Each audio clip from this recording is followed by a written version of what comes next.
Hello and welcome to tvkev.co.uk. Here is the news.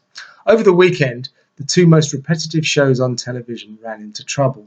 First up, Dermot O'Leary's god-awful The Getaway car managed only 2.4 million viewers, and that, folks, means it's a dead show walking. Its chances of getting a second series are somewhere between 0 and 0. Why is this? Who wants to watch a bunch of no-marks struggling around the same old obstacle courses that aren't very funny time and time and time again? It's the longest hour of your life. In the end, they go up against the Stig. The two finalists have to race the Stig, who beats them hands down. So instead of winning the measly £10,000 prize, they win about £3,000.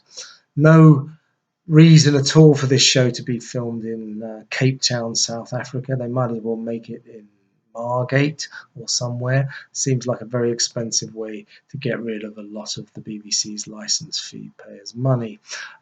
Dermot does his best to spice things up by saying it's the ultimate relationship road test, as if when married couples get into a car, they'll have so many arguments that the marriage will be over by the end of the show. The trouble is, so far after 4 weeks, at the end of every show, every relationship is rock solid. They all love each other to bits. There have been no arguments, so that USP doesn't work.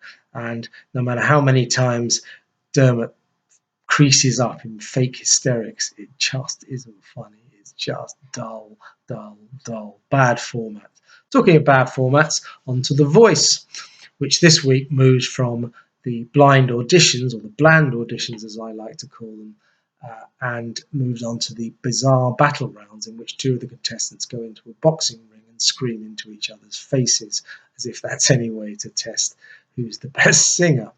Aware that when the chairs stop spinning, the viewers stop watching, this year the BBC has contrived to keep the chairs spinning for the battle round. So at the end of the battle bout, the loser has to stand in front of them while the judges decide whether or not they're going to keep them.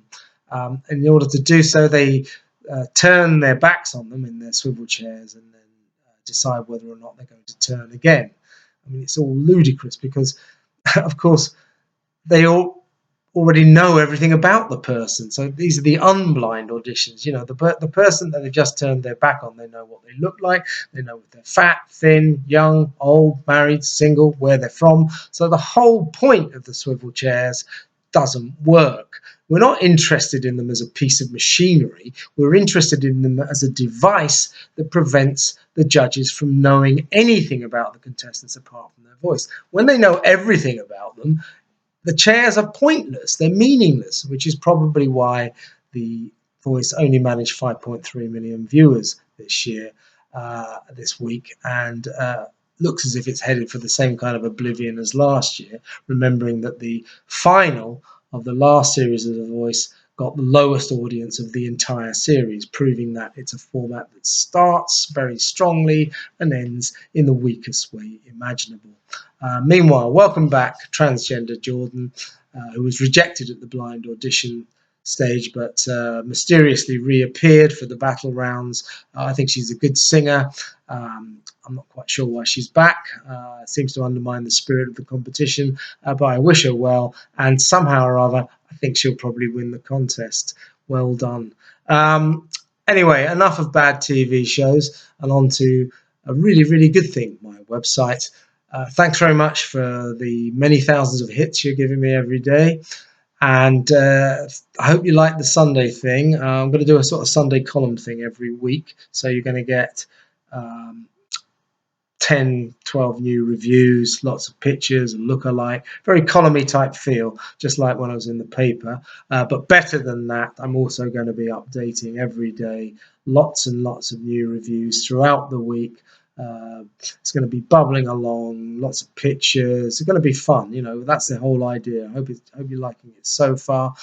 Meanwhile, also, hope you like the email service. I'm going to send them out as regularly as I can with the idea that it'll give you an overview of the viewing in the coming days ahead. If you haven't signed up for it yet, please do so, which I hope you'll find it entertaining and informative. And that really is about it for this fine broadcast. So thanks for listening.